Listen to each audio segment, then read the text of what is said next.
नमस्कार दोस्तों, अपने आर्टिकल टॉपिक चल रहा था। लगभग हमारा आधा टॉपिक कंप्लीट हो गया है और अब हमारे अपने क्लास में जो 10 पॉइंट तक अपन पढ़ चुके हैं। देखिए, छोटी से बड़ी हर एक बेसिक चीज़ अपनी चल रही है।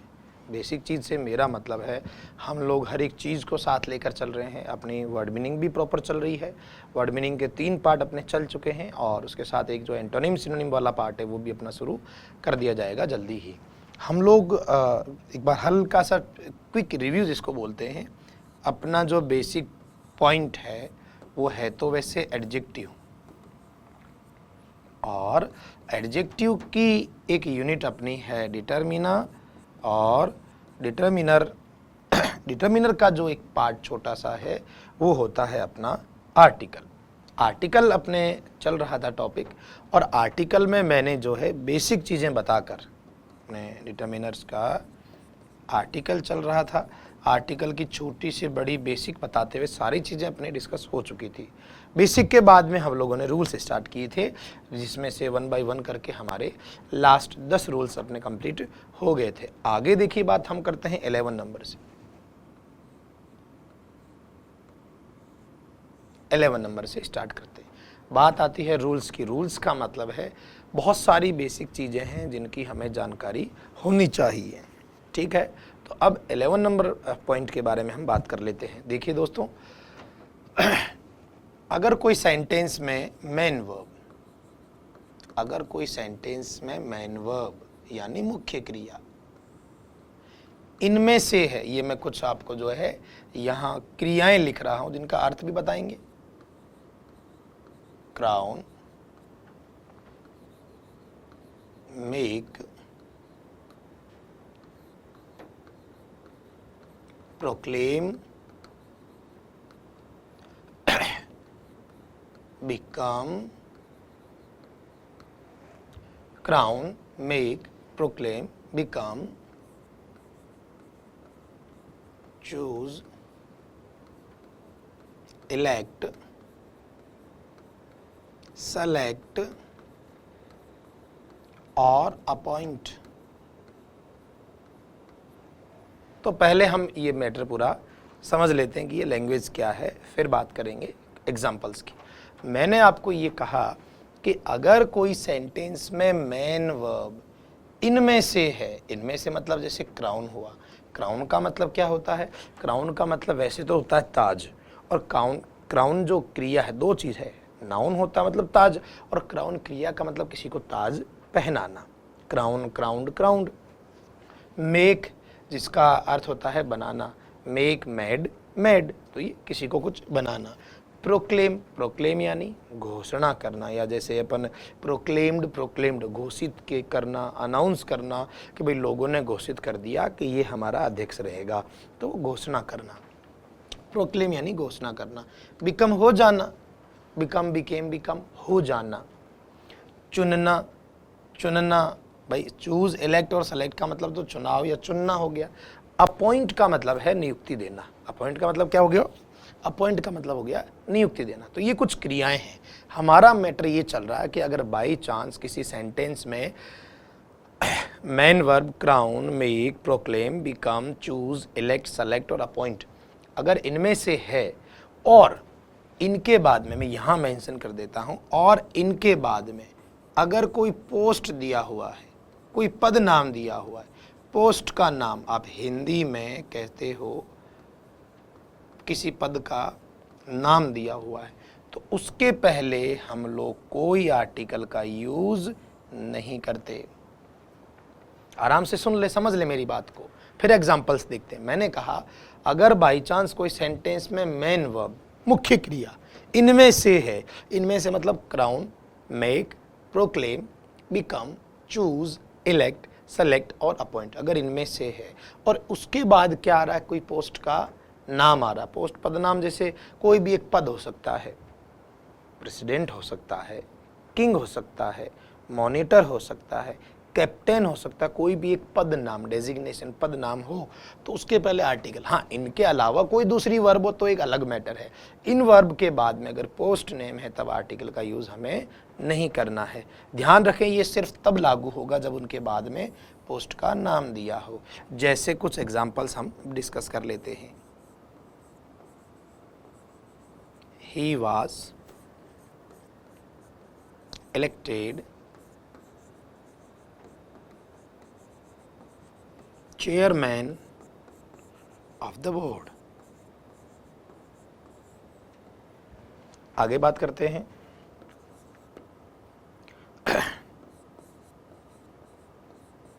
people proclaimed him किंग, लोगों ने उसे घोषित किया राजा।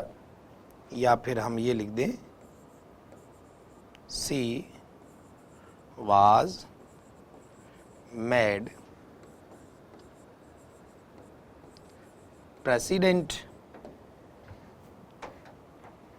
एक देख लेते हैं, I have made big chair. ये सेंटेंस है। तसल्ली से एक बार इनको जो है आप स्टडी करें। हमें स्टडी का मतलब है कि हमको थोड़ा पहले सेंटेंस को पढ़ना चाहिए। आप जो सेंटेंस सॉल्व करने जा रहे हो उसको रीड अच्छे से जब तक नहीं करते हो तब तक सिर्फ हमारे लिए वो एक लाइन रहती है। जब तक आप उसको समझे नहीं तब तक लाइन है, समझने के बाद फिर वो कहलाता है अपना सेंटेंस। अब देखो आगे बात करते हैं। क्या आप आराम से वीडियो को पॉज करके एक एक चीज़ को नोट कर लें। मुझे रुकने की ज़रूरत नहीं, क्योंकि पॉज कर सकते हो, आपके पास वो ऑप्शन है कि पॉज करके आप क्वेश्चंस लिख लें, ताकि हर वीडियो में कम से कम इतना तो मटेरियल हो कि हम कोर्स भी कवर कर लें और बहुत ज़्यादा लेंथी भी नहीं रहे। देखिए पहला sentence, he was elected chairman. यहाँ मैन वर्ब कौन है बेटा? इलेक्टेड। इलेक्टेड है और इसके बाद ये पद का नाम दिया हुआ है, इसका मतलब हमें यहाँ आर्टिकल की ज़रूरत नहीं है। बात करते हैं आगे, लोगों ने घोषित किया उसे राजा। तो लोगों ने उसे घोषित किया राजा, प्रोक्लेम्ड क्रिया है और इसके बाद अगर कोई पद नाम है, कोई पद दिया है तो आर्टिकल की ज़रूरत नहीं है। आगे बात करते हैं, सी वाज मेड, उसे बनाया गया। पैसिव में है बेटा ये, क्योंकि किसी और ने बनाया होगा। उसे बनाया गया प्रेसिडेंट। यहाँ मैन वर्ब कौन है? मेक। तो यहाँ पर भी हमें जो है आर्टिकल की ज़रूरत नहीं है। पर आप देखो फोर्थ सेंटेंस, 4 नंबर सेंटेंस में आप ध्यान दें, मैन वर्ब तो मेड है लेकिन यहाँ कोई पद का नाम नहीं है। ध्यान से सुनो, इन क्रियाओं के बाद अगर पद नाम है तो ही नियम तो लागू होगा ना। यहाँ अभी आप देखें, ये जो बिग चेयर है ये कोई पद का नाम नहीं है, और ये पद का नाम नहीं है तो एज यूजुअल चेयर अपना सिंगुलर है, उसके पहले कोई एडजेक्टिव आया हुआ है तो बस नॉर्मल, अ बिग चेयर, मैंने बनाई एक बड़ी सी कुर्सी। तो ये नियम, आप ये नहीं सोचे कि इनके बाद हमेशा ही अपने को, ना, आपको ये नियम सिर्फ तब लागू करना है जब कोई सेंटेंस में मैन वर्ब इनमें से है और उसके बाद आपको कोई पद नाम दिया है, तब हमें आर्टिकल का यूज वहां पर नहीं करना है। तो ये देख लीजिए आराम से, ध्यान रखें, सिर्फ पद नाम हो तो ही इस चीज को अपने को काम में लेना है। अगर पद नाम नहीं है, कुछ और पार्ट है, तो ये चीजें काम नहीं आएगी। तो ये था अपना 11th पॉइंट। अब चलते हैं आगे 12th नंबर पर। देखिए 12th पॉइंट काफी इंपॉर्टेंट भी है और काफी लेंथी भी। लेंथी का मतलब बड़ा कौन सा रूल है? भाई कोई रूल बड़ा है तो बड़ा रूल का मतलब है कि इसका मतलब इसके यूजेस, इसके उपयोग भी ज्यादा होंगे। तो इसलिए अब बात करते हैं हम लोग जो है अपना 12th पॉइंट की। सबसे पहली चीज यहां पर हम बात करते हैं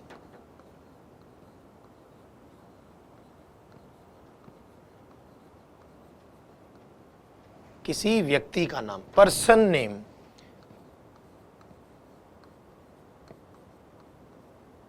कोई व्यक्ति नाम लिख दो, शॉर्ट में लिख रहा हूं सिर्फ समझाने के उद्देश्य से, क्योंकि लिखना ज्यादा नहीं, समझना ज्यादा है। तो हमने लिखा कोई व्यक्ति का नाम, पर्सन नेम। तो सबसे पहली चीज आप देखें, आपसे कोई अपना नाम पूछता है आपका कि व्हाट इज योर नेम, तो आप अपना नाम बताते हो उसे। कि my name is Mohan, Shyam, Ram, जो भी है, तो आप उस व्यक्ति के नाम के पहले कौन सा आर्टिकल लगाते? तो डायरेक्ट आप लिखते हैं माई नेम इज़, ये बस बात खत्म। तो व्यक्ति के नाम, यानी कि अगर पर्सन का नाम दिया हुआ है, व्यक्ति का नाम दिया हुआ है, तो ऐसी स्थिति में हमें आर्टिकल का यूज़ नहीं करना होता। ये रही सबसे बेसिक पॉइंट। बात करते हैं अगली स्थिति की। अगली स्थिति क्या है? अगर बाई चांस आपको पूछ रखा है आर्टिकल और आपको ये वाला फॉर्मेट मिले,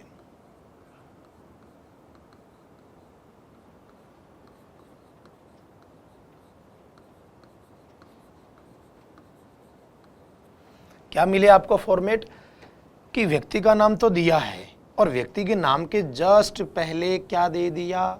एडजेक्टिव। एडजेक्टिव जो साथी नहीं जानते हैं, मैं बता दूं, उनकी कोई विशेषता बताने वाला शब्द, और विशेषता नहीं जानते हो तो उसके लिए कोई भी जो शब्द नाम के तुरंत पहले जो भी शब्द आएगा वो एडजेक्टिव में ही शामिल होगा। तो हमारी दूसरी स्थिति है कि व्यक्ति के नाम के तुरंत पहले अगर कोई एडजेक्टिव है तो ऐसी स्थिति में हम क्या लिखते हैं? दा लिखते हैं। होगी दो स्थितियां। तीसरी कंडीशन और देखते हैं। तीसरी कंडीशन हम लिखते हैं बाई चांस अगर कहीं भी सिर्फ मिस्टर या मिसिज लिखा हुआ है, मिस्टर या मिसिज लिखा हुआ, और उसके तुरंत बाद में सिर्फ आपको क्या लिखा मिले? सरनेम। सरनेम को आपने कभी एक हम बोलते हैं उपनाम। उपनाम कैसे? भाई हम अपने नाम के आगे कोई राकेश शर्मा लगाता है, कोई मोहन गुप्ता लगाता है, कोई राजेश चौधरी लगाता है, तो ये जो उपनाम चौधरी, शर्मा, वर्मा, गुप्ता, ये जो भी है ये सारे सरनेम होते हैं। तो अगर कभी भी केवल मिस्टर या मिसेस के साथ केवल सरनेम है तो उसके पहले हम क्या लिखते हैं? ए। किस अर्थ में बेटा? कोई मिस्टर वर्मा। इसका मतलब कोई बोलने वाला जो है वो उसका पूरा नाम जानता नहीं है, तो वो अननोन स्थिति के लिए कोई मिस्टर, ये हाँ, मिस्टर के बाद अगर पूरा नाम दिया हुआ है, ऐसी स्थिति में फिर आर्टिकल का यूज नहीं करना होता है। तो तीन स्थितियां हैं। व्यक्ति का नाम नहीं आता है, जैसे मैं बता देता हूं इनके बगल में एक छोटे सा पार्ट लेकर, जैसे अपने WWE का एक प्रसिद्ध व्यक्ति है, खिलाड़ी है, खली। अगर सिर्फ खली लिखते हैं तो आर्टिकल का प्रयोग नहीं करना। बाई चांस मैं लिखूं इसको, खली के नाम के पहले कोई एडजेक्टिव लिख दिया मैंने, महान खली, ग्रेट खली, तो नाम के पहले ये विशेषण आया, इसलिए हमने यहाँ क्या लिखा? द ग्रेट खली। फिर देखिए आगे बढ़ते हैं। तीसरी कंडीशन, मैंने लिखा मिस्टर वर्मा। अब मिस्टर वर्मा मतलब इसका पूरा नाम नहीं पता, मतलब कोई अननोन है, तो हम लिखते हैं कोई मिस्टर वर्मा। तो ये तीन स्थितियां आपके सामने है। एक बार अच्छे से इन पर नजर मार लें। व्यक्ति का नाम है तो हम यूजुअली आर्टिकल का प्रयोग नहीं करते हैं, चाहे वो कितना ही प्रसिद्ध क्यों ना हो। और व्यक्ति के तुरंत पहले, नाम के तुरंत पहले अगर एडजेक्टिव दिया है तो दा आता है, और मिस्टर या मिसेस के साथ केवल सरनेम अगर दिया है तो उसके पहले ए या एन लिखते हैं। हम इनकी प्रैक्टिस के लिए कुछ सेंटेंस लिख देते हैं, आप आराम से देखो इनको, सेंटेंसेस को स्टडी करो, फिर अपने ओपिनियन, अपने विचार जरूर उसमें डालो कि भाई अगर मैं इस सेंटेंस को अकेला सॉल्व करता हूं तो मेरे हिसाब से इसमें ये आंसर होगा, मेरे हिसाब से इसमें ये आंसर होगा, वो ज़रूरी है करना।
देखिए ये सेंटेंस है, आराम से इन सेंटेंसेस को आप स्टडी कर लें एक बार, और स्टडी करने के साथ आप लोग जो है इनमें अपने ओपिनियंस भी पुट करें।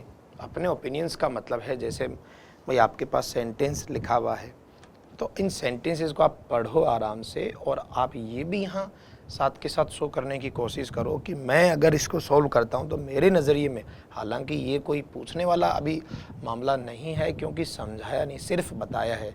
समझाना और बताना दो अलग अलग चीज़ें हैं। जब तक हम खुद सेंटेंस नहीं करते हैं, जब तक समझ में नहीं आता, इसलिए ये भी समझाने की प्रक्रिया में है, समझाया नहीं है इसको मैंने।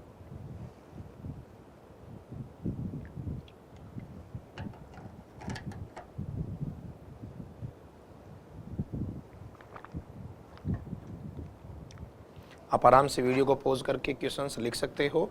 अब हम एक एक को डिस्कस करने की कोशिश करते हैं। देखिए फर्स्ट सेंटेंस, पहला सेंटेंस क्या कहता है कि सचिन क्रिकेट अच्छी खेलता है। Sachin pledge cricket well. यहाँ सचिन नाम दिया है, और सचिन नाम जो है वो नाम चाहे किसी का भी हो, आर्टिकल की जरूरत नहीं है, तो नो आर्टिकल। अगला देखो, मैं जानता हूँ, आई नो, मैं जानता हूँ प्रसिद्ध सचिन को। सचिन नाम से पहले फेमस, उसके लिए कोई एडजेक्टिव आया कि मैं जानता हूं किसको, प्रसिद्ध सचिन को जानता हूं, तो सचिन नाम के पहले प्रसिद्ध एडजेक्टिव आया, इसलिए हम यहां क्या लिखें, द फेमस सचिन। आगे बात करते हैं। महाराणा प्रताप राजस्थान से थे। महाराणा प्रताप वाज फ्रॉम राजस्थान, तो महाराणा प्रताप राजस्थान से थे। बेटा देखिए नाम है ये, महाराणा कोई एडजेक्टिव नहीं है, ये इनके नाम में ही शामिल है, और नाम के पहले अपन आर्टिकल का यूज नहीं करते हैं। पर सेम टू सेम यही सेंटेंस, जैसे कहा बहादुर महाराणा प्रताप राजस्थान से थे, तो इनके नाम के तुरंत पहले बहादुर शब्द लगा है, एडजेक्टिव लगा है, तब हम क्या लिखें, द ब्रेव महाराणा प्रताप। आगे आइए 5 नंबर पर, कोई मिस्टर शर्मा। देखिए पूरा नाम नहीं है तो हो सकता है वो अननोन हो, तो कोई mister Sharma wants to see you, आपसे मिलना चाहते हैं, तो यहाँ ये पूरा नाम नहीं, मतलब कोई अननोन है, इसलिए हम यहाँ बेहतर ऑप्शन ए, मिस्टर शर्मा। पर अगर 6th सेंटेंस को देखते हो, 6 नंबर सेंटेंस में क्या लिख रहा है कि मिस्टर रवि शर्मा, यहाँ मिस्टर के साथ में पूरा नाम दिया हुआ है, और पूरा नाम दिया हुआ है तो आर्टिकल की जरूरत पूरे नाम को तो होती ही नहीं है। मिस्टर के साथ सिर्फ सरनेम में तब की स्थिति थी ये, जो कि हमने ये कही। लास्ट में मेरा नाम पवन है, तो यहाँ सिर्फ नाम है, नाम चाहे किसी का कैसा भी हो, आर्टिकल की ज़रूरत नहीं पड़ती है। तो हमारा ये जो 12th पॉइंट हमने अभी स्टार्ट किया है, स्टार्ट में तो हमने एक चीज़ अच्छे से सीख ली है कि नॉर्मल स्थिति में, सामान्य स्थिति में व्यक्ति के नाम के पहले हमें आर्टिकल का प्रयोग नहीं करना है।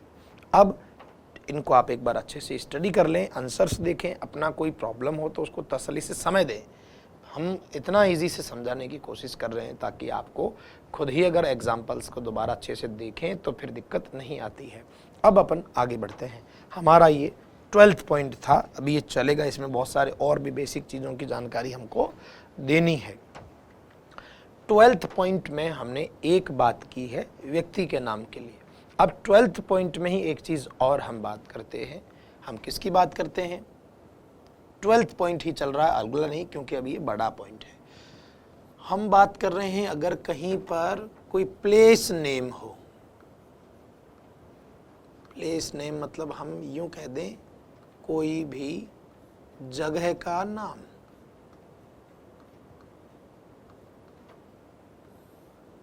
अगर कहीं कोई जगह का नाम दे रखा हो, प्लेस का नाम दिया हुआ हो, जगह का नाम दिया हुआ हो, जगह का नाम का मतलब ये हो गया जैसे कोई एरिया हो गया, किसी क्षेत्र का नाम है, शहर का नाम है, गांव का नाम है, राज्य का है, देश का है, तहसील का है, महाद्वीप का, इन सब की बात कर रहा मैं। जैसे भाई आप लोग राजस्थान में रहते हैं तो we live in Rajasthan, India में रहते हैं I live in India, Jaipur रहते हैं, सीकर रहते हैं, अजमेर रहते हैं, जो भी अपना क्षेत्र हो, तो हम नॉर्मल जब सेंटेंस लिखते हैं तो जगह का जो नाम होता है, जगह मतलब कोई भी क्षेत्र का नाम, गांव, जिला, राज्य, तहसील, एरिया, तो जगह के नाम के पहले व्यक्ति के नाम की तरह ही आर्टिकल की ज़रूरत नहीं पड़ती है। एक चीज़ तो ये है कि सामान्य स्थिति में जगह के नाम के पहले, प्लेस नेम के पहले अपन आर्टिकल का यूज़ नहीं करते, पर इसमें भी व्यक्ति के नाम वाले की तरह ही कुछ कंडीशंस हैं। क्या है वो देखो, अगर कोई जगह का नाम है और उसमें ये शब्द स्पेसिफिक कुछ शब्द हैं, जैसे आपने लिखा देखा यूनियन, या आप लिखा देखें स्टेट्स, या आप लिखा देखें किंगडम, या आप लिखा देखें रिपब्लिक। अगर कोई जगह का नाम है और जगह का नाम भी कैसा, जिसके एंड में ये शब्द जुड़े हों, कौन से शब्द, या तो यूनियन संघ जुड़ा हो, या स्टेट्स राज्य जुड़ा हो, या किंगडम का मतलब भी राज्य होता है, किंगडम शब्द जुड़ा हो, या रिपब्लिक, रिपब्लिक का मतलब होता है गणराज्य, रिपब्लिक का मतलब जैसे रिपब्लिक डे मतलब जो स्वतंत्र हो, ठीक है, तो गणराज्य। अगर ये किसी नाम में अगर ये शब्द जुड़े हैं तब हम उसके पहले क्या लगाते हैं, दा लगाते हैं। हो गई स्थिति कौन सी, दो। एक स्थिति और है, देखो स्थितियां जितनी भी है सारी बतानी जरूरी है, अधूरी जानकारी किसी काम की नहीं है। मैं चाहूँ तो आपको ये फर्स्ट पॉइंट बताकर भी आपको खुश कर सकता था कि वाह कितना आसान है, पर आसान चीज़ें पढ़ने के बजाय है कि जो थोड़ी टिपिकल हो, क्योंकि नई चीज़ें हैं और नई चीज़ें टिपिकल होती है, तो टिपिकल चीज़ें पढ़ोगे तो देखो नई मिलेगी, और नई मिलेगी थोड़ा सा बुरा लगता है, लेकिन सीखने की प्रक्रिया है ये, सीखने की प्रक्रिया में बुरा ही लगता है। आसान जो चीज़ लगती है इसका मतलब इसका ज्ञान हमें पहले से ही था, नया कुछ नहीं सीख रहे हैं।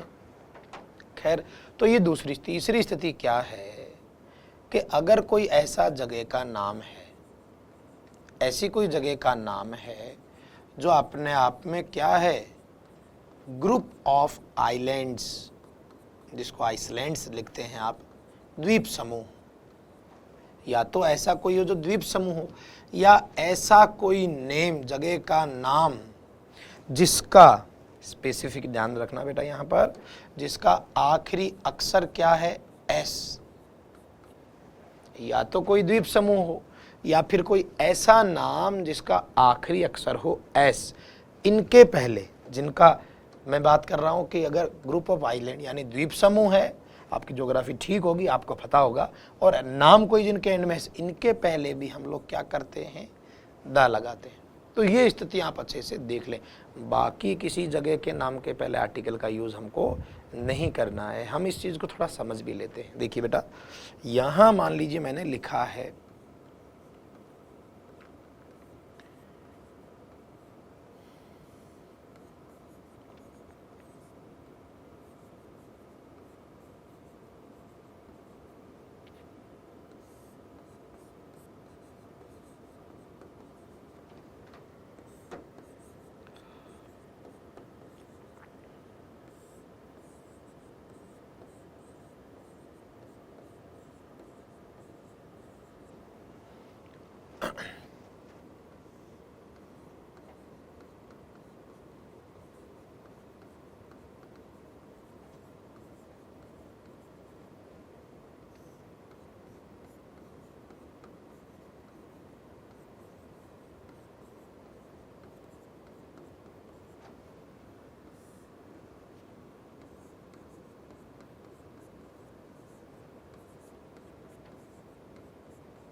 ये जितने भी नाम हैं इनके बारे में, जैसे ज्योग्राफी का भी थोड़ा बहुत अगर आइडिया है तब भी अपने कोई दिक्कत नहीं आती है। इनके अलावा भी और भी कुछ जो है आपको, मतलब ये जितने भी नाम दिए हुए हैं आप आराम से इनको लिख लें, और इनके पहले हम कहाँ कौन सा आर्टिकल लिखते हैं कौन सा नहीं लिखते हैं, वो सारी चीज़ें भी जो अपने को ध्यान होनी चाहिए।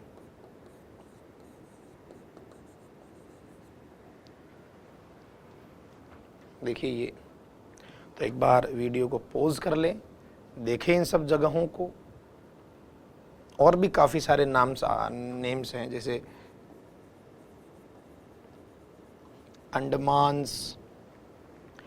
तो सबसे पहले तो इनको नोट कर लें। और आपको क्या लगता है कि किस किस के पहले हमें आर्टिकल लेना चाहिए? हालांकि देखिए बहुत ज़्यादा कोई इसमें बड़ी बात नहीं, पर फिर भी हर एक शब्द की जो है जानकारी होनी चाहिए कि हम क्या सीख रहे हैं, कौन से चीज़ की क्या बात करनी है। हालांकि होने को तो लाखों करोड़ों शब्द होते होंगे, पर अब तक जो परीक्षाओं में ज़्यादातर चर्चा में रहते हैं, ज़्यादातर कोई ना कोई परीक्षा में पूछ लिया जाता है, उन सवालों के बारे में पढ़ना ज़्यादा मुझे ठीक लगता है। आइए, आपको अगर करना हो तो इनको अच्छे से पोज करके आप आराम से इनको लिख सकते हो। देखिए, जयपुर एक सामान्य नाम है, नहीं आएगा। राजस्थान भी आप जानते हो नहीं आता। इंडिया देश का नाम है, नहीं आएगा। ये महाद्वीप है, कॉन्टिनेंट, नहीं आएगा। गोपालपुरा है या कोई छोटे गांव का या किसी क्षेत्र का नाम।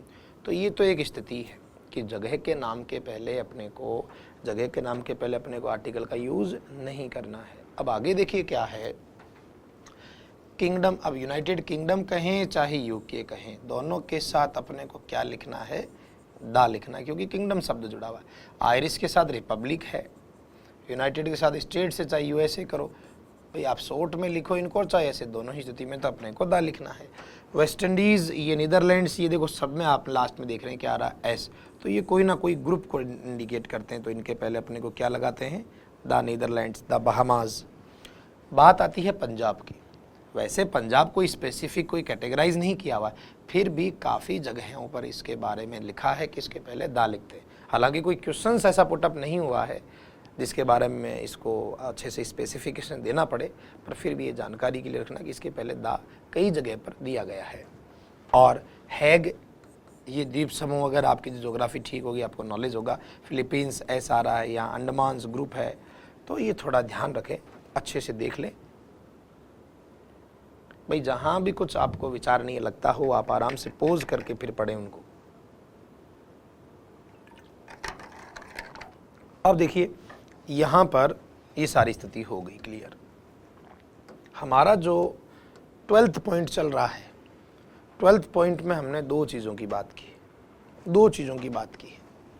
क्या बात की हमने 12th पॉइंट में? अच्छे से देखें कि वैसे तो नॉर्मल परिस्थितियों में किसी व्यक्ति के नाम के पहले आर्टिकल नहीं आता, और दूसरा क्या कि किसी जगह के नाम के पहले आर्टिकल का यूज़ हम लोग नहीं करते। ये दो स्थितियाँ तो हमने पढ़ ली। हाँ, कुछ एक्सेप्शनल कंडीशन है, उनको छोड़ के सामान्य स्थितियों की बात कर रहे हैं। और इसमें क्या एक और अलग से खास बात है, देखिए होता क्या है, एक ऐसी कंडीशन है कि जैसे मान लीजिए कोई एक प्लेस दिया है, इसको करेक्ट कर लेते हैं। कोई एक प्लेस का नाम लिखा हुआ या किसी व्यक्ति का नाम लिखा हुआ है। अगर किसी एक व्यक्ति का नाम है या किसी जगह का नाम है और उन दोनों का कंपैरिजन किया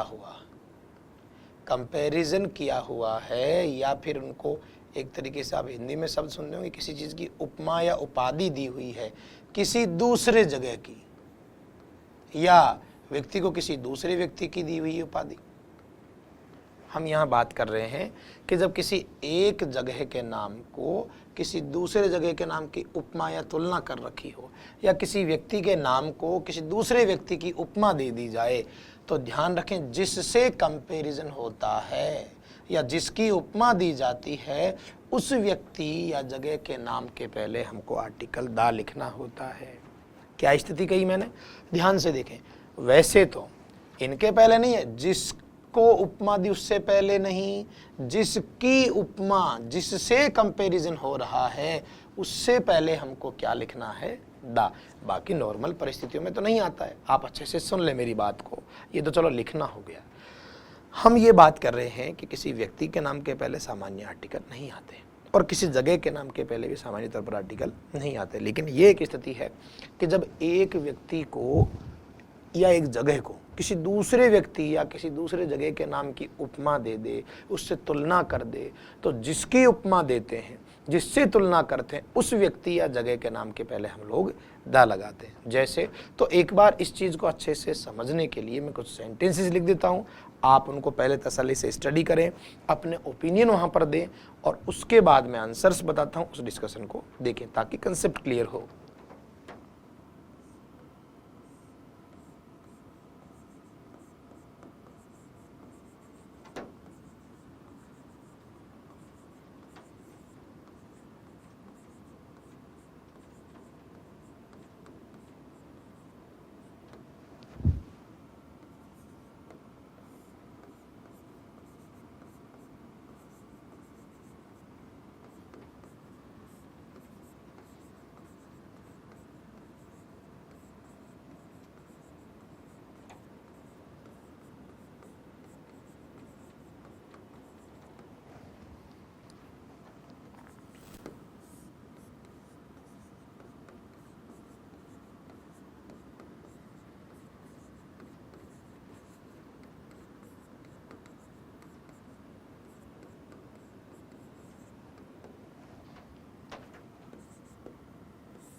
तो ये सेंटेंस है, आप एक बार अच्छे से इनको देख लो और लिख भी लो साथ के साथ, क्योंकि जब तक आप लिखकर अच्छे से इनके बारे में डिस्कस नहीं करते हो माइंड में, डिस्कस का मतलब किसी और व्यक्ति से नहीं, पर कम से कम माइंड में हम खुद तो अपने विचारों से थोड़ा सा जो टकराव रख सकते हैं। तो यहाँ अलग अलग कंडीशन बताई है मैंने, आराम से पोज करके आप अपने ओपिनियन सोचो, फिर मैं जो है इनके थ्योरी को बताकर अच्छे से इनके जो कंसेप्ट है उनको क्लियर करने की कोशिश करता हूँ।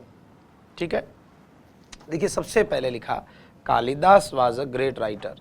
यहाँ हमने ये कालिदास एक व्यक्ति है और इसके बारे में ना तो कोई उपमा दी है ना कोई और एक नॉर्मल बात कही है, तो ऐसी स्थिति में हमें आर्टिकल की जरूरत नहीं है। अगला सेंटेंस देखो कि कालिदास जो है वो भारत का शेक्सपियर है या माना जाता है। ये सेंटेंस पहले भी कई बार पूछ चुके हैं। सेकंड वाला, कालिदास एक व्यक्ति, शेक्सपियर दूसरा व्यक्ति, तो कालिदास को किसकी उपमा दी, किससे कंपैरिजन किया, दूसरे व्यक्ति शेक्सपियर से। तो जिससे तुलना करते हैं, किससे तुलना कर रहे हैं, शेक्सपियर से, तो शेक्सपियर के पहले हमने क्या लिख दिया, द। बाकी अगर एक नॉर्मल सेंटेंस होता ना कि शेक्सपियर एक महान कवि था तो कोई आर्टिकल की ज़रूरत नहीं है। यहाँ स्थिति है उपमा देने की, उपाधि देने की, उस स्थिति में ज़रूर ये चीज़ ध्यान रखनी है। जयपुर को कहते हैं गुलाबी नगरी, पिंक सिटी। यहाँ किसी दूसरी जगह का नाम चर्चा नहीं, सिर्फ इसी की बात है कि जयपुर को गुलाबी नगरी कहते हैं और वैसे भी जगह के नाम के पहले आर्टिकल नहीं लिखते। पर सेकंड, अगला जो ये फोर्थ, इसी का सेकंड पार्ट सेंटेंस है कि जयपुर है भारत का पेरिस, यानी जयपुर को, जयपुर की उपमा या की कोई तुलना दी है पेरिस की। भाई जयपुर की तुलना, जयपुर एक जगह है उसकी कंपैरिजन कर रखी दूसरी जगह से, तो जिससे तुलना की, तुलना किससे कर रखी, पेरिस से, तो इसके पहले हम क्या लिखे, दा, बाकी तो ज़रूरत नहीं है। जैसे 5 नंबर है कि मोहन हमारी टीम का सचिन है, ये एक व्यक्ति है, ये दूसरा व्यक्ति है। एक व्यक्ति को दूसरे की उपमा देते हैं तो जिसकी उपमा दी उसके पहले दा लिखते हैं। बाकी मोहन मेहनत करता है, मोहन वर्क्स हार्ड, इसमें किसी आर्टिकल की ज़रूरत नहीं है। तो इनको अच्छे से जो है नोट कर लें। जब तक आप खुद मेहनत नहीं करेंगे अपना काम नहीं बनेगा। ये देखिए जितना भी कहानियाँ हैं, जितने भी ये बातें हैं, ये सारी तब तक क्लियर नहीं होती है जब तक आप इनको क्वेश्चंस को खुद नहीं लिखते हैं, तसल्ली से डिटेल नहीं देखते हैं, तब तक अपना ये लिखना पढ़ना व्यर्थ है। आगे चलते हैं नेक्स्ट। तो ये हमारा जो है 12th नंबर का पॉइंट था। अब 13 नंबर,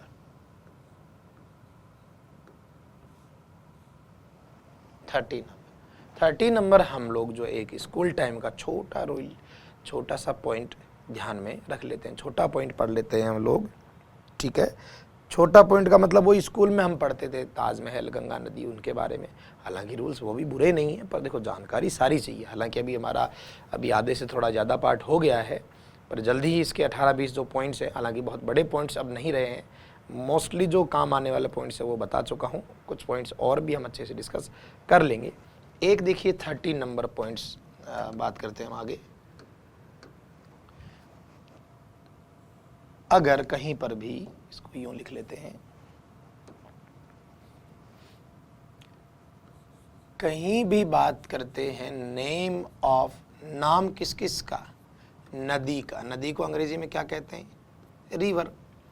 नदी का नाम। नहर, नहर को क्या बोलते हैं अंग्रेजी में? कैनल। नदी, नहर। सागर, सागर को क्या बोलते? सी। नदी, नहर, सागर, महासागर, महासागर को क्या कहते? ओशियन, महासागर। नदी, नहर, सागर, महासागर, खाड़ी।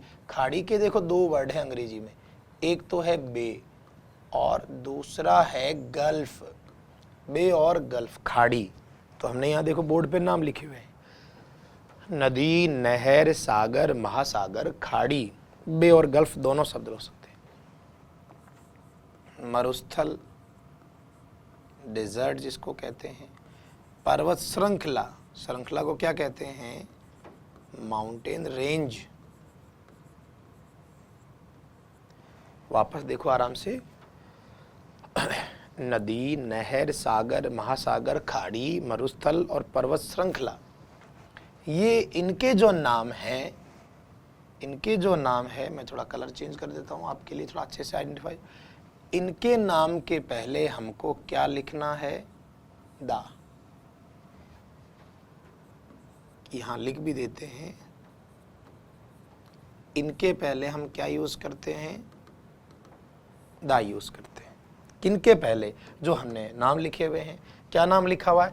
नदी, नहर, सागर, महासागर, खाड़ी, मरुस्थल और पर्वत श्रृंखला। और इसी से रिलेटेड, यही ध्यान दें, इसी से रिलेटेड अगर दूसरी कंडीशन, ये पहली कंडीशन, यहां तक ये एक स्थिति है। यहां हम बात करते हैं अगर कहीं पर लिखा हो सिर्फ पर्वत का नाम, माउंटेन, पर्वत या पहाड़ का नाम लिखा हो, पर्वत या पहाड़ का नाम लिखा हो, पर्वत चोटी जिसको हम अंग्रेजी में क्रेस्ट भी कहते हैं और पीक भी कहते हैं। पर्वत चोटी, पर्वत, पर्वत चोटी, झील, झील को क्या कहते हैं? लेक, झील। महाद्वीप, महाद्वीप को क्या कहते हैं? कॉन्टिनेंट। तो अगर बात करते हैं पर्वत की, पर्वत चोटी की, झील की और महाद्वीप की, तो इनके नाम के पहले हमें कोई आर्टिकल लिखना नहीं होता है। ध्यान देने वाली बात यह है कि पर्वत श्रृंखला है तो दा, बाकी सिर्फ पर्वत है या पर्वत चोटी का नाम है या कोई झील का नाम है या कोई महाद्वीप है, उसके नाम के पहले हमें कोई आर्टिकल का यूज नहीं करना। तो देखो दो स्थितियां हैं यहाँ, दोनों स्थितियों को अच्छे से देखते हो। और मैं नीचे इनके एग्जाम्पल्स लिख देता हूं एक एक, ताकि आपको इन चीजों का नॉलेज रहे। नदी का नाम लिख देते हैं सबसे पहले, नहर, सुएज नहर लिख देते हैं, SUEZ।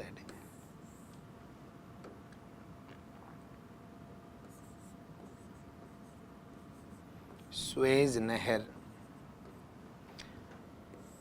लाल सागर, प्रशांत महासागर,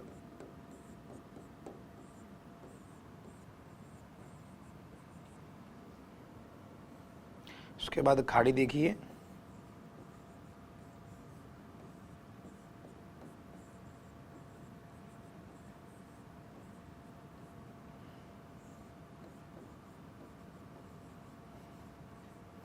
हडसन बे, हडसन की खाड़ी।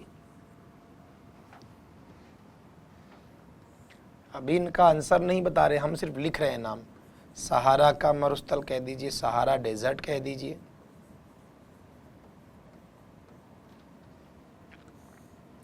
पर्वत श्रृंखला, पर्वत ये क्या है? ये अब आप खुद देखो, इन वर्ड्स को देखते हैं आपको कितना नॉलेज है इन बारे में।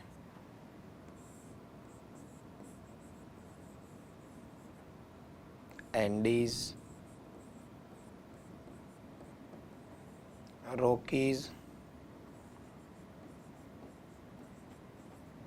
गुरु शिखर,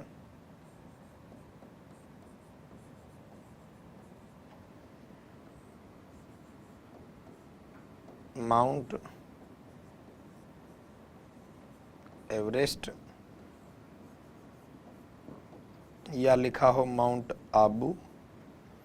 तो एक बार इनसे पहले आपके हिसाब से, आप लोगों के हिसाब से इनमें क्या आना चाहिए, एक बार आप आराम से वीडियो को पॉज करके लिख लें और फिर देखते हैं इनके बारे में हमें क्या चीज़ ध्यान रखनी है और क्या नहीं। इसमें जैसे हमने ये लेक और कॉन्टिनेंट का भी कहा है, तो ये यहाँ लिख देते हैं हम। जैसे सुपीरियर लेक है, सुपीरियर झील है, या कॉन्टिनेंट एशिया है, अफ्रीका है, तो एशिया वगैरह हमने बात कर चुके हैं पहले भी, ठीक है। तो लिख लीजिए क्या इनके ओपिनियन है, क्या व्यवस्थाएं हैं सारी।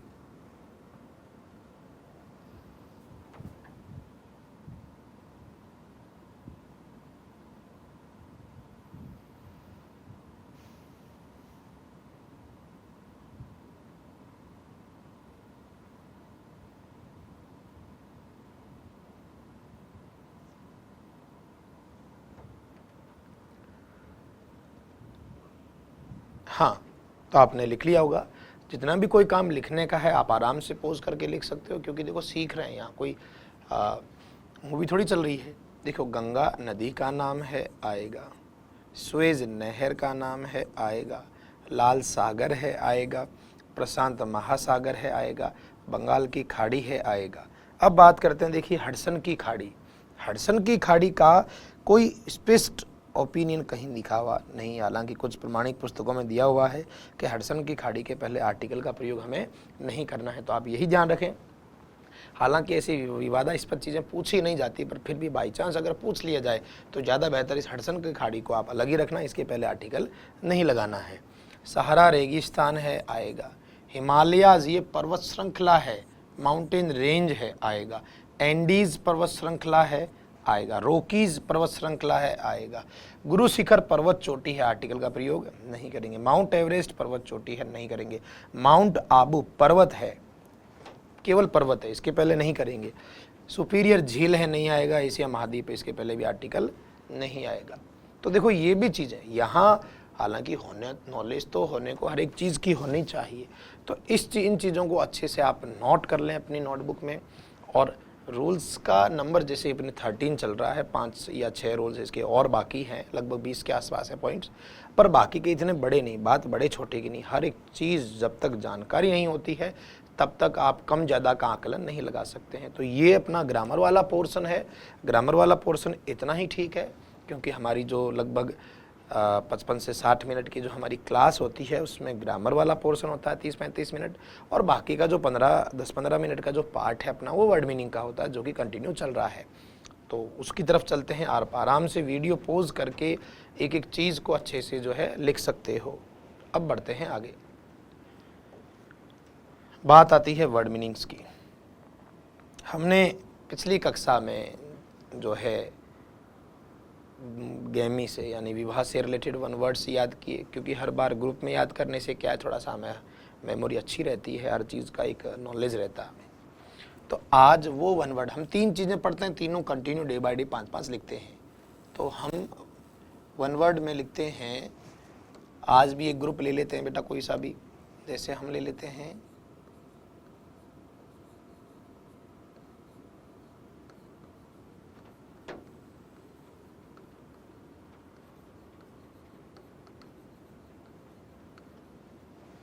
जानवरों से संबंधित शब्दावली। जानवरों से संबंधित शब्दावली मतलब ऐसे कोई शब्द जो किसी न किसी एनिमल से रिलेटेड है, कोई जानवर से संबंधित शब्द है, उसको अपन जो है यहाँ लेने की कोशिश करते हैं। पहले लिख लो आराम से, फिर समझने की। डे बाय डे रोज के अपने 5 होते हैं, आप अपना नंबरिंग अपने हिसाब से करें। 1 वर्ड एक अलग जगह लिखना है, और ग्लोसरी जो अलग चल रही है उसको अलग लिखना है, और टेक्निकल टर्म्स के अलावा जो कन्फ्यूजेबल वर्ड है वो अपने अलग जगह होने चाहिए। तो बात करते हैं एनिमल रिलेटेड वर्ड्स। तो लिख लीजिए आप लोग। फौना। फौना क्या है? पहले इंग्लिश में लिखें, फिर समझाता हूं मैं इनको।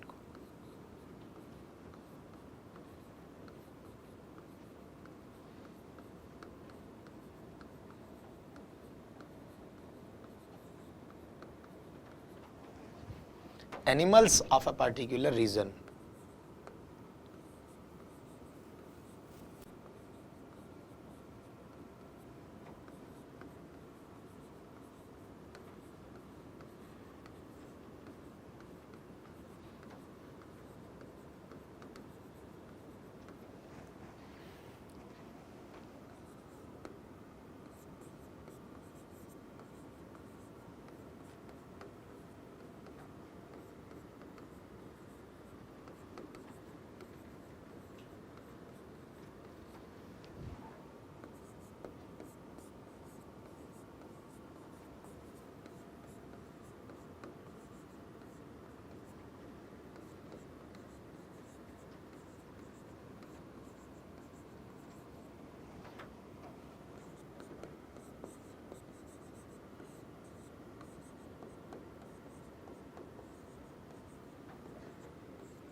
लिख लो एक बार, फिर इनको जो है इनका मीनिंग भी समझाते हुए चलता हूँ। हिंदी में लिखने से ज़्यादा बेहतर है इंग्लिश में लिख कर और आप इसको जो है समझने की कोशिश किया करें। देखो हिंदी लिखवाने में कोई बुराई नहीं है, हिंदी कोई बुरी नहीं है, लेकिन देखो परीक्षा के हिसाब से, अगर परीक्षा के अकॉर्डिंग तैयारी अपन जब कर रहे होते हैं तो वहाँ ज़्यादा बेहतर है कि according to the exam pattern. Exam pattern में क्या होता है कि हिंदी में ये चीज़ नहीं आती, जैसे ग्लोसरी वाला जो पार्ट है वो तो हिंदी में पूछ लेते हैं, पर ये इतना नहीं आता, इसलिए हिंदी में समझ लो, पर पढ़ना तो आपको इंग्लिश में ही पड़ेगा। अब इनको समझते हैं। देखिए यहाँ मैंने बोर्ड पे कुछ वर्ड लिखे हैं जो कि किससे रिलेटेड हैं, एनिमल से। हम रोज़ 5 वन वर्ड लेते हैं किसी ना किसी कैटेगरी से रिलेटेड। सबसे पहले देखिए हमने लिखा है fauna, FAUNA, fauna. Fauna animals of a particular region, जानवर किसी विशेष प्रदेश के, रीजन यानी प्रदेश, किसी विशेष प्रदेश की पशु संपदा, वो क्या कहलाती है, फौना। बेटा इससे रिलेटेड एक शब्द और है दोस्तों, वो है फ्लोरा। जब तक वर्ड मीनिंग नॉलेज नहीं होगी तब तक केवल ग्रामर से कुछ नहीं होना। ये किसी क्षेत्र की जो वनस्पति है, वनस्पति वाला जो मैटर है, पशु, भाई पशु संपदा तो हो गया फौना, और किसी क्षेत्र के जो पेड़ पौधे हैं उनको क्या कहते हैं, फ्लोरा। ये 2 शब्द हैं, फ्लोरा और फौना। फौना तो आता किसी क्षेत्र के पशुओं के लिए, और फ्लोरा आता किसी क्षेत्र, कोई भी विशेष क्षेत्र हो सकता है उसके पेड़ पौधों के लिए, उसकी पेड़ पौधों कह दो, वनस्पति कह दो, प्लांटेशन कह दो, वेजिटेशन कह दो। वो कारकेस, कारकेस का क्या है, dead body of an animal, किसी एनिमल का, भाई जो एक जानवर है उसका जो मृत शरीर है, जानवर का शरीर जो मृत डेड बॉडी, वो क्या कहलाती है, कारकेस। अब बात आती है कि सर जानवर का अगर कारकेस तो फिर ह्यूमन, मनुष्य की डेड बॉडी को, तो वो भी बता देता हूं मैं साथ के साथ। देखिए मनुष्य की जो डेड बॉडी है वो कहलाती है कॉर्प्स, ये कहलाता है मनुष्य की। हालांकि मैं कन्फ्यूजेबल वर्ड्स में भी डिस्कस करवाता रहूंगा साथ के साथ, ये चीज़ें वहाँ भी क्लियर हो जाएगी। पर मनुष्य की जो ह्यूमन डेड बॉडी होती है, मनुष्य की जो ह्यूमन डेड बॉडी है, डेड बॉडी, मनुष्य का जो मृत शरीर है वो कॉर्प्स कहलाता है। और एनिमल के लिए, हालांकि कारकेस स्पेशल वो नहीं है, लेकिन फिर भी एनिमल्स के लिए कारकेस का यूज़ करते हैं, बाकी कॉर्प्स। बात करते हैं एक्वाटिक। एक्वा आपको पता होगा पानी से रिलेटेड शब्द है, तो एक्वाटिक वो एनिमल जो पानी में रहते हैं, जिसको आप शायद हिंदी में जलचर भी कहते होंगे, जल में रहने वाले, पानी में रहने वाले जानवर जो हैं वो एक्वाटिक है। टेरेस्ट्राइल, टेरेस्ट्राइल मतलब होता है लिव्स ऑन लैंड, जो जमीन पर रहते हैं, स्थलचर कह दीजिए, और भी हिंदी में बहुत ज़्यादा चला जाए तो लौकिक, यानी जो लोक में जो ज़मीन पर रहते हैं, लौकिक कह दीजिए, स्थलचर कह दीजिए, ज़मीन पर रहने वाले, जैसे गाय वगैरह है वो। और amphibian can live on land as well as on in water, यानी ये एम्फीबियन कौन होते हैं, जो ज़मीन पर भी रह सकते हैं और पानी में भी रह सकते हैं, जिसको हिंदी में आप कह सकते हो उभयचर। ये काफ़ी इंपॉर्टेंट वर्ड है, उभयचर। उभयचर मतलब जो ज़मीन और पानी दोनों जगह में रह ले, दोनों जगह में रहने वाले, जैसे मगर हुआ, मेंढक हुआ, अपना टोर्टोइज यानी जो है कछुआ हुआ, तो ये पानी में ज़मीन पे दोनों जगह रह लेते हैं, तो ये उभयचर कहलाते हैं। तो ये 5 वर्ड हैं जो कि एनिमल्स से रिलेटेड हैं। देखो वर्ड मीनिंग ज़रूरी है बहुत ज़्यादा, केवल ग्रामर सिर्फ हल्का फुल्का आधार दे सकती है, तो इनको आराम से वीडियो पॉज करके लिखते चलें। तो ये तो थे वन वर्ड के बारे में। अब हम लोग जो है वन वर्ड के बाद में रोज़ लिखते हैं कार्यालय पारिभाषिक शब्दावली, तो वो भी लिख लेते हैं 5। हम लोग हेडिंग रोज़ लिखते हैं ग्लोसरी ऑफ टेक्निकल टर्म्स, तो वो भी हमको 5 रोज़ लिखने हैं। भाई देखिए सिर्फ 5 की बात नहीं है, डे बाय डे जब 5 करोगे तो 2-3 महीनों में बहुत अच्छा वर्ड मीनिंग का एक पैकेज तैयार हो जाता है। हम लोग 100% तो कभी नहीं कर पाते हैं, इस जीवन में कोई नहीं कर पाता, लेकिन कम से कम इतना तो हो कि परीक्षा में अपना काम बने, और परीक्षा में ही काम बनाना है। तो ग्लोसरी भी आज की 5 लिख देते हैं। डे बाय डे नंबरिंग आप अपनी अलग अलग बढ़ाते रहें, रोज हमें 5 नई सीखनी होती है।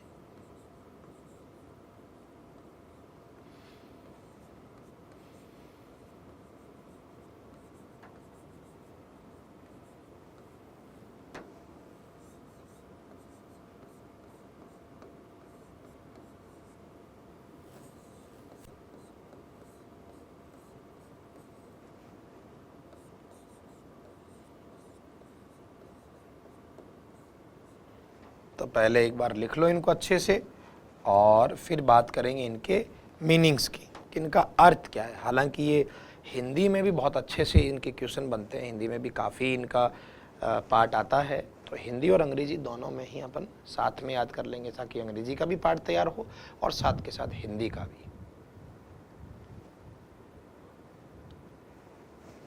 देखो सबसे पहले लिखा हुआ है टेंडर। टेंडर का वैसे हिंदी मीनिंग तो हम ले सकते हैं क्या, निविदा। निविदा, निविदा ले लेते हैं। निविदा जानते हो क्या होता है? देखिए निविदा का मतलब है, निविदा का मतलब है कि जैसे आप गवर्नमेंट कोई योजना लाती है, उसमें कोई निर्माण करवाना हो, तो वो जितने भी कंस्ट्रक्टर हैं उनको कहती है कि भाई आप अपने जो है टेंडर बना लो कि भाई एग्रीगेट क्या खर्चा रहेगा, क्या सिस्टम रहेगा, क्या ड्यूरेशन है। तो वो एक तरीके से निविदा होता है, टेंडर, निविदा। हालांकि टेंडर शब्द जो है ये एडजेक्टिव शब्द, इसका मतलब एक और भी होता है, टेंडर यानी कोमल, सॉफ्ट, वो भी इसी का है। पर जहाँ कार्यालय पारिभाषिक शब्दावली की बात है वहाँ टेंडर का मतलब निविदा। एनकेसमेंट, देखिए अगर इसकी हिंदी मीनिंग की बात करें तो वो तो क्या, हमें क्या ध्यान रखना है, भुनाना। अब भुनाने की बात आती है कि भुनाना किसको बोलते हैं। देखिए जैसे मान लीजिए आपको किसी ने 5,000 रुपये का चेक दिया है, तो 5,000 रुपये का चेक को आप एनकेसमेंट, नकदीकरण करवाते हैं, बैंक जाते हैं, चेक जमा कराते हैं और उसका नकद पैसा ले लेते हैं या अकाउंट में डलवा लेते हैं, तो वो चेक भुना लिया गया। तो चेक भुनाना यानी कोई चीज़ को काम में ले लेना, उसकी नकदीकरण करवा लेना, तो वो भुनाना कहते हैं। नल्लीफाई, किसी को नल कर देना। नल क्या कर देना, मैं समझाता हूँ उसको। वैसे हिंदी में तो हम लिखते हैं अकृत करना। अब बात आती है कि अकृत करना क्या होता है। अकृत करने का मतलब है किसी चीज को रिजेक्ट, अमान्य कर देना, इनवैलिड कर देना कि ये अब वैलिड नहीं है, उसी को कहते हैं अकृत करना, नल्लीफाई करना। डिट्टो, डिट्टो का मतलब है यथोपरि। यथोपरि, यथोपरि का क्या मतलब है, आपने कोई चीज़ लिखी हुई है, आपको कोई दोस्त कहता है इसके डिट्टो ऐसी की ऐसी लिख दे, सेम टू सेम, कॉपी, नकल, तो डिट्टो यानी यथोपरि, ऊपर जैसा लिखा ठीक वैसा का वैसा, यथोपरि।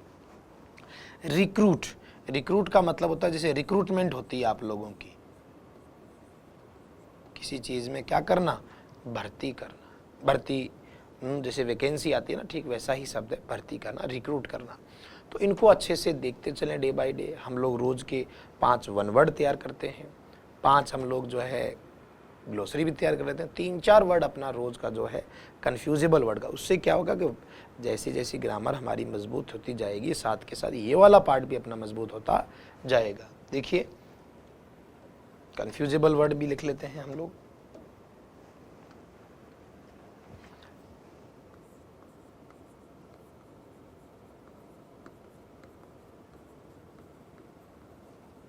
तो ये भी रोज के 3 लिखते हैं।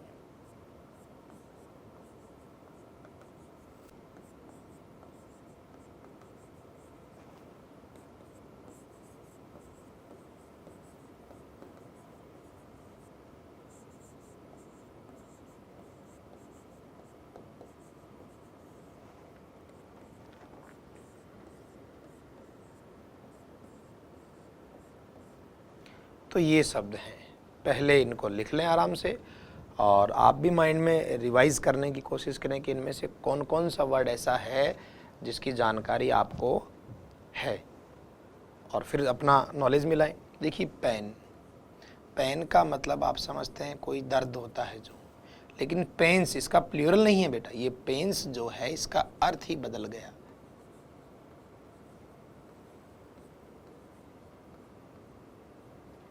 अथक प्रयास, यानी केवल पेन का मतलब तो हो गया दर्द, और पेन्स का मतलब हो गया बहुत सारे एफर्ट्स लगाना, प्रयास, बहुत लास्ट आखिर तक जो कोशिशें करते हैं उसको पेन्स कहते हैं।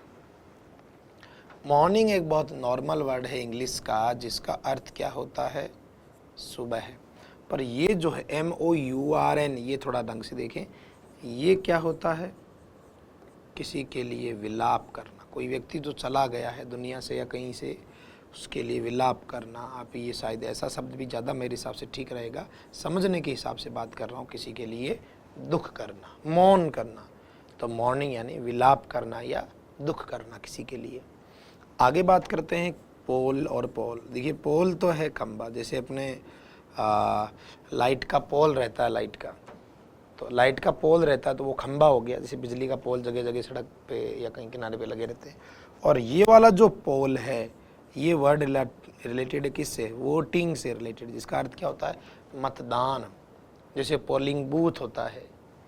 तो ये तो यहाँ पर अच्छे से इनको देख लें कि दर्द पेन, पेन्स का मतलब अथक प्रयास, मॉर्निंग सुबह है, ये वाला मॉर्निंग क्या है, विलाप करना, पोल यानी खंबा और ये पोल यानी मतदान। देखिए यहाँ ये सब आराम से आप पोज करके वीडियो लिखते जाएं। और अब देखिए बात कर लेते हैं हम लोगों का कि आर्टिकल टॉपिक चल रहा है, 13 पॉइंट हम पढ़ चुके हैं, तो 13 के साथ अगली क्लास में 4-5 पॉइंट और, लगभग 2 से 3 क्लासेस में अपना आराम से टॉपिक कवर हो जाएगा। फिर लास्ट डेज के कुछ क्वेश्चंस की डिस्कस कर ली जाएगी जो अभी लेटेस्ट कुछ एग्जाम्स में पूछे हुए, ताकि एक बार नॉलेज रहेगी किस तरह के जो है प्रश्न पूछे जा रहे हैं। इसके अलावा वर्ड मीनिंग वाला भी अपना पार्ट चल रहा है। जैसे ही इनका आंकड़ा 100 के आसपास पहुंचेगा, हम लोग जो है इनके 100 तक की PDF भी अवेलेबल करवाने की कोशिश करेंगे। और जितना पढ़ते हो उनको 1 बाय, जैसे ग्रामर वाला पार्ट है, ग्रामर वाला पार्ट आप आराम से एक जगह लिख लें, और वर्ड मीनिंग का जो वो इंडिविजुअल, जैसे 1 वर्ड है 3-4 पेज छोड़ दो, उनमें लिख लीजिए। और कन्फ्यूजेबल वर्ड है 2-3 पेज की जगह रख ले, ग्लोसरी है 2-3 पेज की, क्योंकि जब तक व्यवस्थित लिखते नहीं हो इसका मतलब व्यवस्थित आप पढ़ते भी नहीं हो। तो ये इसको आराम से पढ़ लीजिए।